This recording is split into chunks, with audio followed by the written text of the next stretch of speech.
Casera?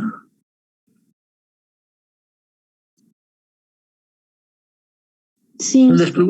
Sí, adelante, adelante. Sí.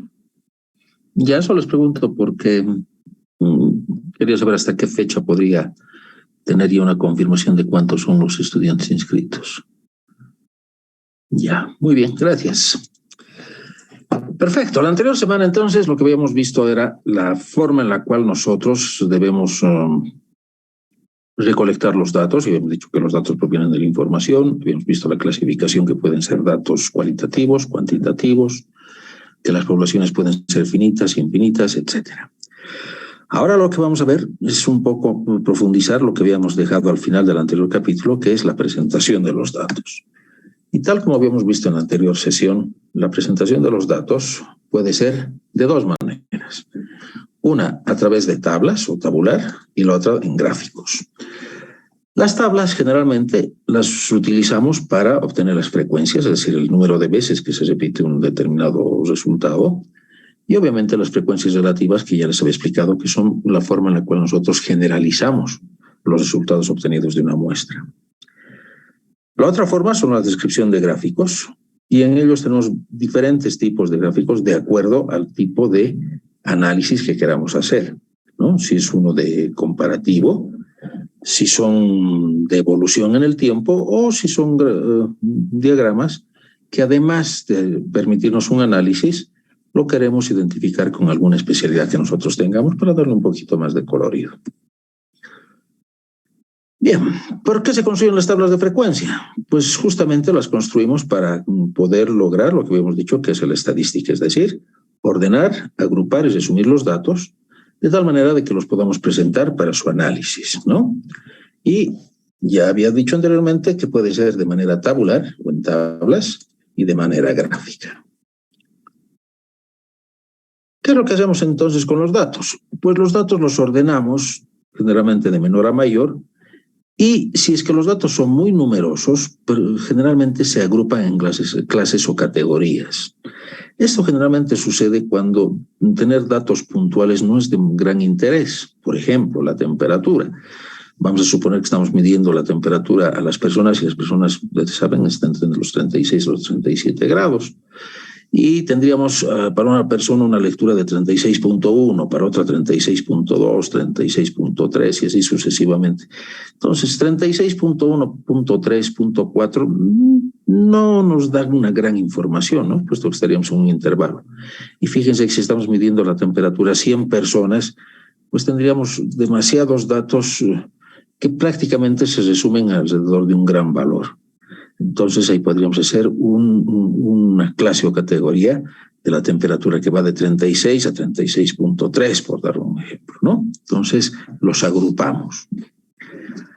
Lo segundo es para establecer las frecuencias de cuántos datos pertenecen a cada clase. En otras palabras, el número de veces que se repite una determinada observación. Y obviamente en base a ello lo que hacemos es construir la tabla de frecuencias. ¿Cuál es el formato general de una tabla estadística o una tabla tabular? Básicamente va a tener lo que nosotros podemos ver en esa representación gráfica. El recorrido de la variable, con su nombre claro está, y la frecuencia. Entonces, básicamente, esta es la tabla con la que comenzamos. Obviamente, una vez que tengamos esa tabla, nosotros podemos expandirla, obteniendo las frecuencias acumuladas, ese es el recorrido de la variable, el número de veces que se repite cada una de las observaciones, que son las frecuencias acumuladas, las frecuencias relativas o frecuencias absolutas relativas y las frecuencias acumuladas relativas. ¿Ya? Entonces, esta es la forma en la cual se expande la tabla. Bien, ahora, ¿qué vamos a encontrar en esta tabla? Vamos a encontrar las frecuencias o frecuencias absolutas, que es el número de veces que se repite una determinada observación. ¿Ya? Y las frecuencias relativas, que van a ser el porcentaje o proporción que se representa por F sub R generalmente, y que es la razón entre la frecuencia absoluta y el número total de datos. Hasta ahora nada difícil. Veamos un ejemplo. Acá tenemos una consulta que se está realizando en la cual se quiere conocer el número de hijos por matrimonio de una ciudad. Entonces, para este propósito se elige una muestra representativa de 50 matrimonios. Ya habíamos dicho lo que es una muestra representativa, ¿no? Y se obtienen los siguientes datos. Entonces, acá tenemos todos los datos que se han obtenido de la muestra de 50 matrimonios, o parejas, si quieren. Entonces, el número total de datos se representa con la letra n y va a ser igual a 50. Y fíjense, aquí es donde comenzamos a construir nuestra tabla. Tenemos el recorrido de la variable, que vendría a ser el número de hijos, su frecuencia absoluta, es decir, el número de veces que se repite cada uno de los valores de la variable, la frecuencia acumulada, que son las sumas, ¿no?, de las frecuencias. 4, como no hay nada anteriormente, se repite el 4, 4 más 9, 13, 13 más 12, 25, y así hasta llegar a las 50. Y posteriormente lo que tenemos son una frecuencia relativa, es decir, 4 dividido entre 50, 0,08, 9 entre 50, 0,16, y así sucesivamente. Y luego su representación en términos porcentuales, ¿no? Cualquiera de los dos es válido, por unidad o por 100. Muy bien, nada difícil, ¿verdad? Pero acá viene la extensión de este ejercicio.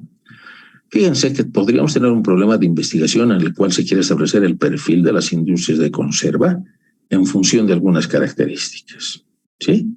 Y la unidad de análisis, es decir, la variable que va a tener su recorrido, va a ser la industria de conserva como tal. Y la población, en este caso ya no es una muestra, sino una población, serían todas las industrias de conservas del país. Adicionalmente, y aquí está el detalle, ¿sí?, se tiene un tipo de industria a la cual la clasificamos de acuerdo a un código que va a ser A, B, C o D, ¿no? Le estamos dando una calificación. Esta sería una variable cualitativa nominal. También podemos recolectar información respecto al número de empleados, ¿no? Se refiere al número de empleados en las líneas de producción. Esta sería una cuantitativa discreta. No puede haber medios empleados, ¿verdad? Por eso es que es cuantitativa discreta. Superficie se refiere a los metros cuadrados, unidad de medida de las áreas de producción. Es una cuantitativa continua. Y la calificación. La calificación realizada por una institución pública sobre el cumplimiento de ciertos estándares. Buenas prácticas en la producción, ese es el BPM, ¿sí? O BMP. Cumplimiento de normas de seguridad, etcétera, etcétera, etcétera. Fíjense, vamos a tener acá otra variable que es cualitativa ordinal. Entonces, en base a esta información, que algunos de ustedes ya deben estar pensando, es lo que se hace en un censo, pues entonces tenemos las diferentes industrias con su calificación del tipo de industrias, de acuerdo, puede ser un volumen o el tipo de producto, la cantidad de empleados que se tiene en las industrias, la superficie que abarca su instalación y su cumplimiento de normas que estarían desde muy bien hasta regular, ¿no?, pasando por el mal, por supuesto. Entonces, esta es la forma en la cual se recolecta la información. ¿Y para qué nos va a servir esa información? Pues ya habíamos dicho anteriormente, va a ser para la toma de decisiones. Esto será para, qué sé yo, para ver cuán efectivo es el crecimiento económico de un país y cuál es el apoyo que se le debe dar a este tipo de industria, cuáles son las protecciones que se tienen a los empleados en lo que significan normas de seguridad, cuál es el tipo de comercio que se tiene, etcétera. ¿Para qué nos sirve a nosotros como ingenieros? Lo propio. Mantenimientos, nuevas instalaciones que se necesiten, qué nuevos requerimientos habría, etcétera. Entonces, la cuestión es cómo se utiliza esta información. Y fíjense, de esta simple tabla, entre comillas, que hemos elaborado, nosotros podemos disgregar y obtener diferentes tablas de frecuencias. Uno por el tipo de industria, otro por su calificación, otra por la cantidad de empleados y por la superficie que cubren estas empresas, ¿no? Entonces, de una sola tabla la desglosamos y tenemos distintos tipos de tablas de frecuencias. Para variables discretas, para variables continuas. Y adicionalmente, lo que les decía, ¿no?, cuando existen muchos datos, no vale la pena hacer todo el recorrido, ¿no? Mejor lo ponemos en clases o intervalos.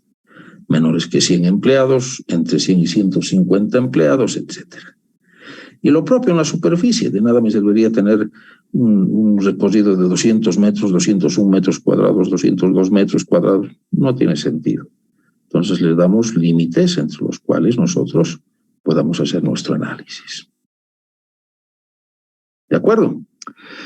Bien, este pequeño ejemplo nos muestra la forma en la cual se va a levantar la información con el censo, por ejemplo, para ver qué tipo de educación se tiene, cuál es el ingreso, a qué tipo de servicios estamos conectados, y después lo van a contrastar con las zonas en las que vivimos, la densidad, la cantidad de gente que está en un lugar, etc. Otra forma en la cual se colecta esta información es cada vez que entramos a un motor de búsqueda como el Google,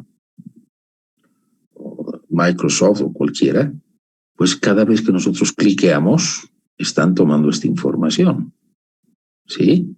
Y si ustedes, al igual que yo, nos hemos registrado para tener una cuenta en Google, por ejemplo, pues han recolectado la información de nuestra ubicación geográfica, nuestra edad, posiblemente nuestra educación, etcétera. Y todo eso ellos lo van colectando. Y eso lo combinan con la inteligencia artificial. De tal manera que, como ustedes muy bien han debido darse cuenta, en las redes sociales virtuales como en sus búsquedas, una vez que nos conectamos, prácticamente la inteligencia artificial, en base a los históricos de nuestras búsquedas, que son las frecuencias, nos muestran sugerencias de temas que bien podrían ser de nuestro interés.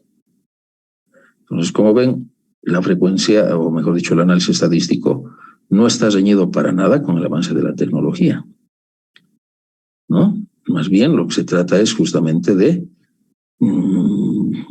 predecir qué tipo de comportamiento va a tener el usuario. Bueno, malo, ambas cosas, jóvenes. Bueno, porque nos ayuda. Malo, porque tienen un muy buen registro de nuestro perfil. ¿De acuerdo?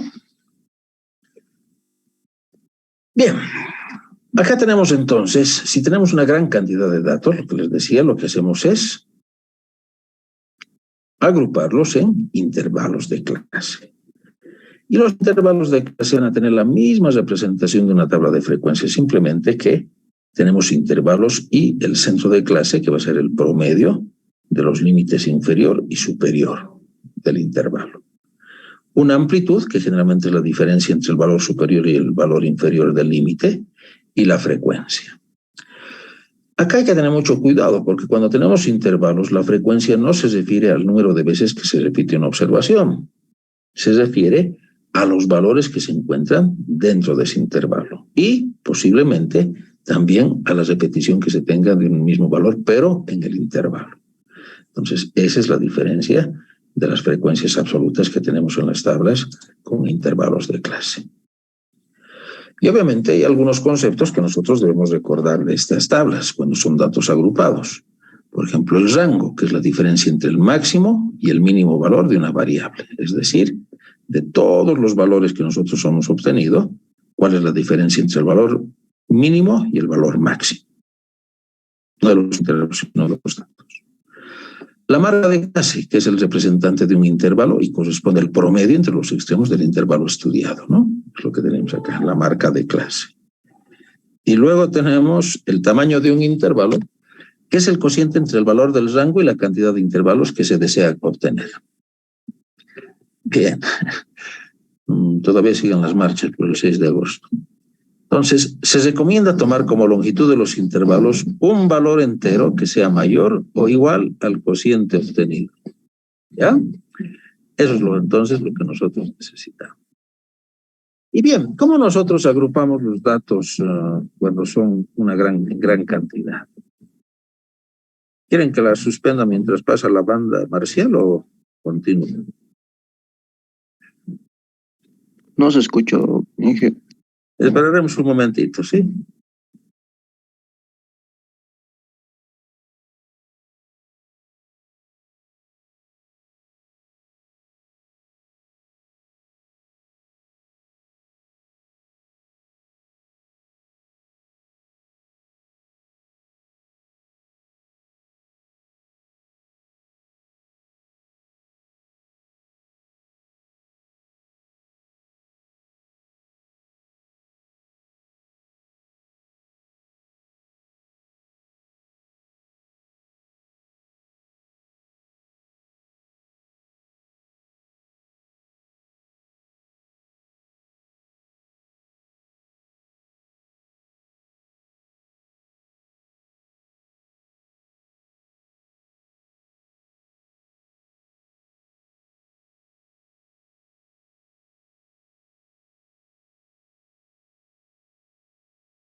pero se mantienen constantes, alrededor de un 60-65. Unas veces más, otras veces menos, ¿no? En este otro gráfico se puede ver mejor esa situación. Hemos tenido una pequeña pendiente, una subida significativa, una bajada crítica, nuevamente vuelve a subir y se está manteniendo constante. Entonces, si bien existen dos puntos excepcionales, en términos generales se mantiene constante, ¿no? Obviamente, para hablar de que es constante o no, mientras más puntos, mejor para ver ese comportamiento de los datos. Acá tenemos la forma en la cual podemos comparar, ¿sí?, en el tiempo, cómo se están comportando los valores y ver si es que existen grandes diferencias o similitudes. Fíjense, en el 2001 prácticamente ambos han tenido la caída y luego han vuelto a subir, uno más, el otro menos, pero se sigue manejando. ¿Para qué nos sirve esto? Nuevamente, número de alumnos matriculados en las carreras según año de ingreso. ¿Qué conclusiones podría sacar yo como director de ese instituto, universidad, unidad educativa, lo que sea? Infraestructura. ¿Sí? Infraestructura. Voy a necesitar más, voy a necesitar menos. Estoy satisfecho con lo que se tiene hacia futuro, porque tengo que planificar ese futuro, ¿no?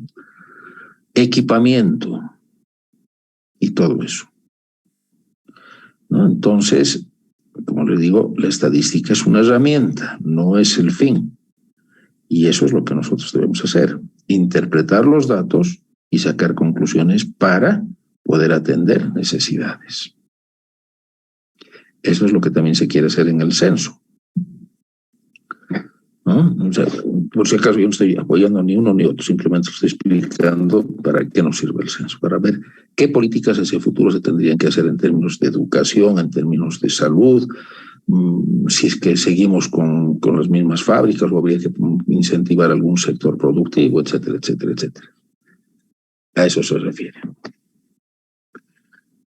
Bien, tenemos un gráfico que es muy sencillo y que generalmente se utiliza cuando no tenemos las herramientas computacionales, que es el diagrama de hoja y tallo, en el cual, ven, acá tenemos decenas, la primera decena, la segunda centena, la tercera. Y el tallo vendrían a ser las decenas y las hojas las unidades. Ejemplo, 15, 16, 15, 16, 21, 23. Bueno, ¿para qué nos sirve eso? Esta es una forma bastante rápida de obtener un diagrama de barras. Como podemos ver, acá existe la mayor concentración de observaciones para la segunda decena.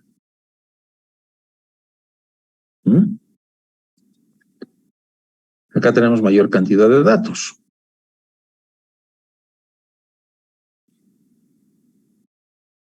¿No? Nuevamente, un histograma.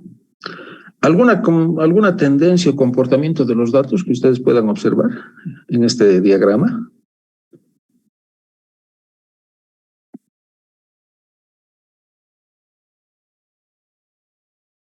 Una alta frecuencia para 40, una segunda frecuencia para 60, pero los otros datos o las otras decenas prácticamente, no digo exactamente, prácticamente son similares, con dos altos valores, ¿no? Eso es lo que vemos.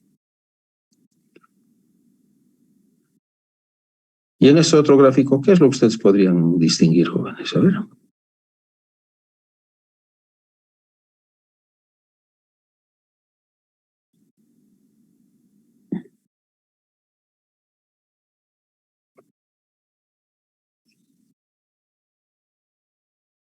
¿Cómo ven la concentración de datos?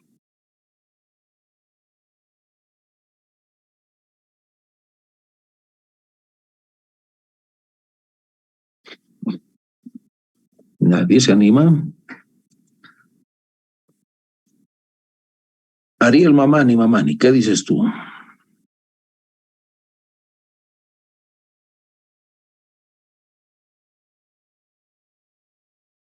Nada. Inge, Que hay una alta concentración. Escucha, no encendí el micrófono. Inge, le estaba respondiendo, no estaba hablando. No te preocupes, dime. Decía que la hoja con la frecuencia son proporcional, son más altos, digamos, el número de unidades con la hoja como en el anterior caso, igual la frecuencia, digamos. Muy bien. ¿Y ustedes van una gran concentración de datos al centro, podríamos decir? ¿Qué dicen? Sí, ¿verdad? Hay una alta concentración de datos entre, qué sé yo, 110 y 200. ¿Ya? ¿Y qué opinan de la dispersión entre el valor máximo y el valor mínimo? El valor mínimo y el valor máximo. Está muy disperso, Inge.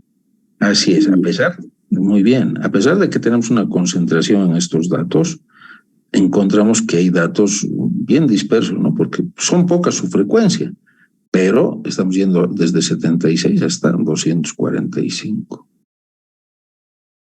Entonces, esas son situaciones que nosotros tenemos que evaluarlas, considerarlas. ¿Por qué se está dando eso? ¿Por qué se hace esa evaluación? Muy sencillo. Podrían ser errores en las mediciones, podrían, no digo que lo sean. Podrían ser situaciones que sí se dan, pero debido a su cantidad de frecuencias nosotros tendríamos que tomar la decisión de si los consideramos o si los anulamos y cuáles serían las consecuencias de proceder de una u otra manera. Entonces, eso es esto. Nos sirven los dichos para toma de decisiones. Entonces, en base a esto nosotros podríamos obtener conclusiones y obviamente justificar, de eso se trata, justificar si mantenemos o eliminamos esos valores de las colas, inferior y superior. ¿Ven algo de simetría en este gráfico, jóvenes?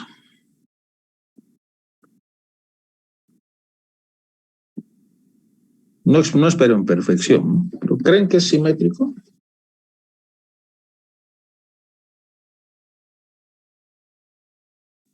No mucho, Inge. No mucho, pero básicamente en algo se asemeja, ¿no? al gráfico de la distribución normal.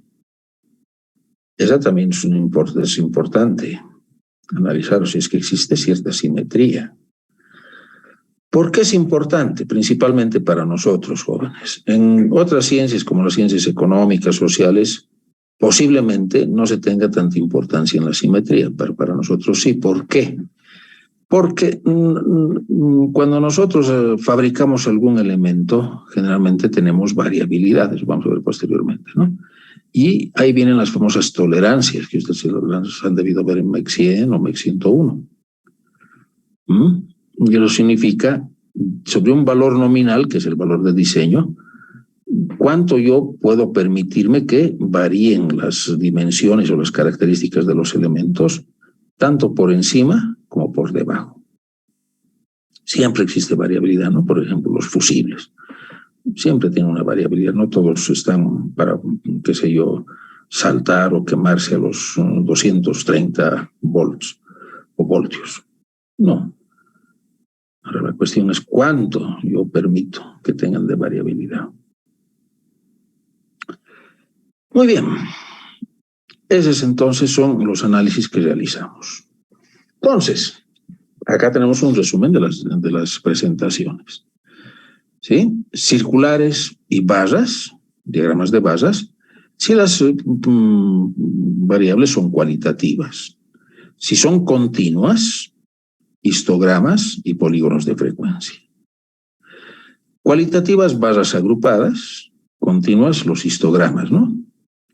Y relación entre dos variables, también pueden ser barras agrupadas o barras proporcionales, que van a ser las frecuencias, y continuos gráficos lineales. No se olviden, por favor, las representaciones gráficas se utilizan para ver la evolución de los datos en el tiempo.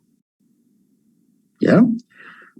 A ver, les voy a dar un ejemplo bien práctico. Si ustedes les piden o si ustedes tienen las facturas que nos da de La Paz sobre el consumo de energía eléctrica, ustedes van a poder evaluar cómo ha sido el comportamiento del consumo de energía en sus hogares, ¿no? Creo que tienen un historial de 10 datos.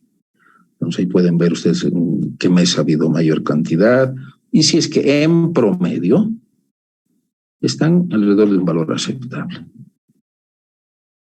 ¿Ya? Para eso son los gráficos lineales.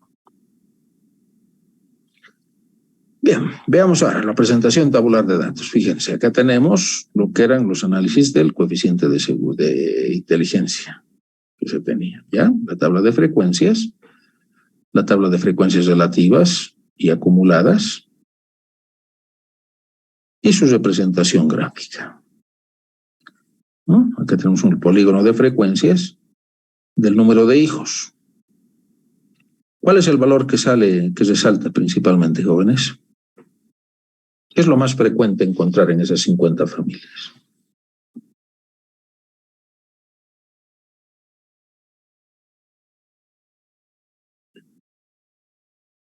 Dos, ¿verdad? Tiene la mayor alta frecuencia. Lo mismo podemos ver en un diagrama de barras.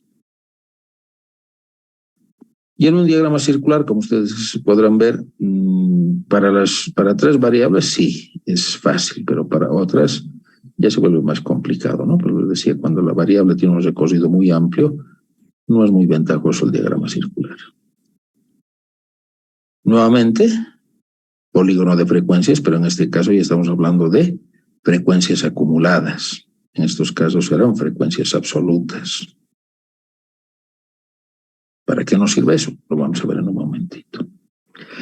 Y ahora sí, los términos relativizados o con la frecuencia relativa, y podríamos decir, en la población, esta era de la muestra, ¿no?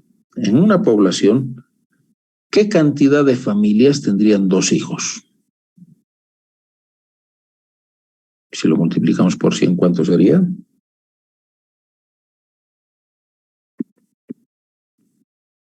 %, ¿verdad? Entonces es el valor puntual más alto. 20% para 3 hijos.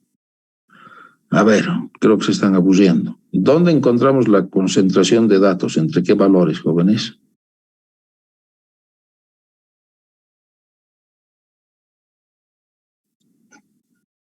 Entre 1 y 3, ¿sí? Entre 1 y 3, ¿no? 0,18, 0,24, 0,2. Lo demás son relativamente hablando valores bajos. Muy bien. Entonces, lo más común que podemos encontrar de las familias, ¿qué sería? Que tengan entre 1 a 3 hijos. Que en la actualidad ya no se da, les cuento. 1 y 3, muy bien. Enrique. ¿Ustedes quieren tener hijos? No ahora necesariamente, ¿no? ¿Qué opinan? ¿Quieren tener hijos?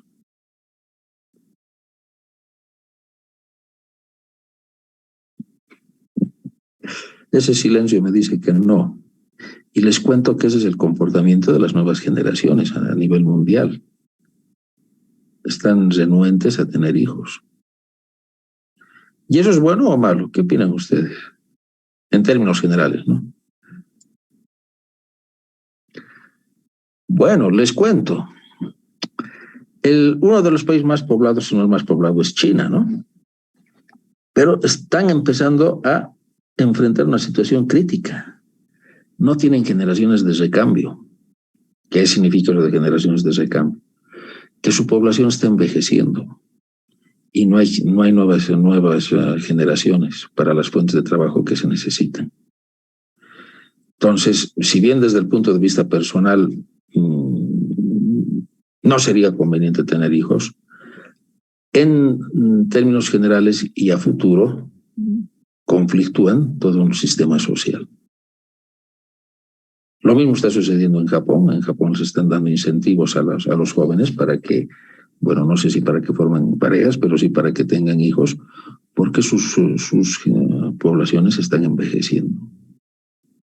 Y se necesitan trabajadores para las nuevas fuentes de trabajo o aquellas que están abandonando las generaciones. ¿Ven? Algo que parecería ser muy personal, se convierte en un problema general.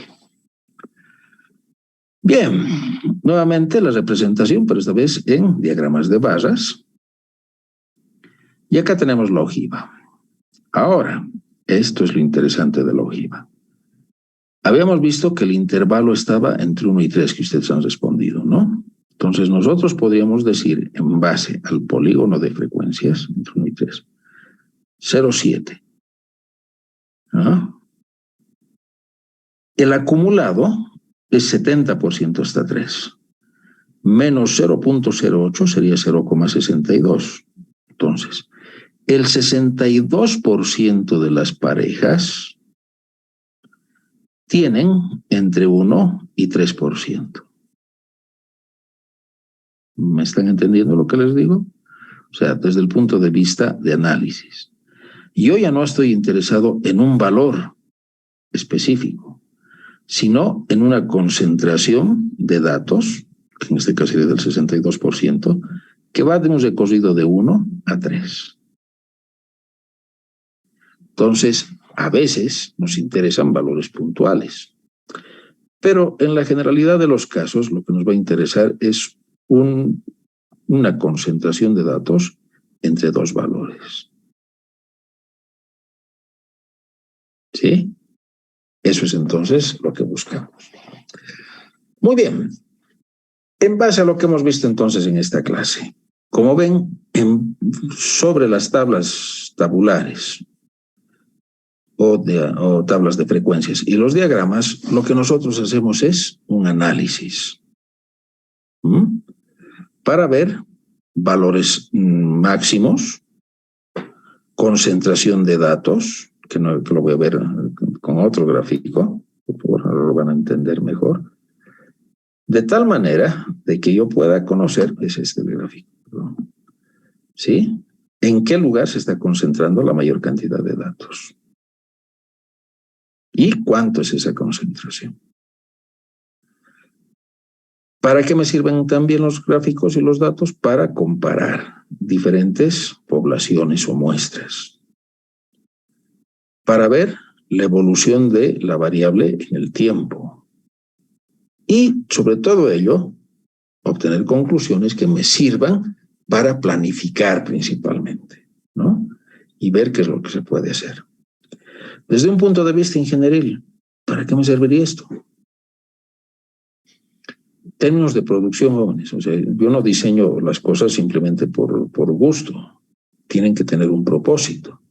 Entonces ahí es donde debo ver en qué momento o qué tipo de requerimientos se tiene en la población, ¿no? De tal manera de que yo pueda comercializar los elementos que fabrico.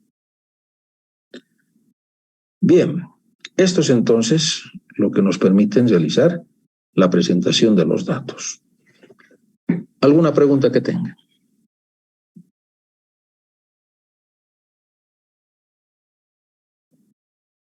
¿Ninguna?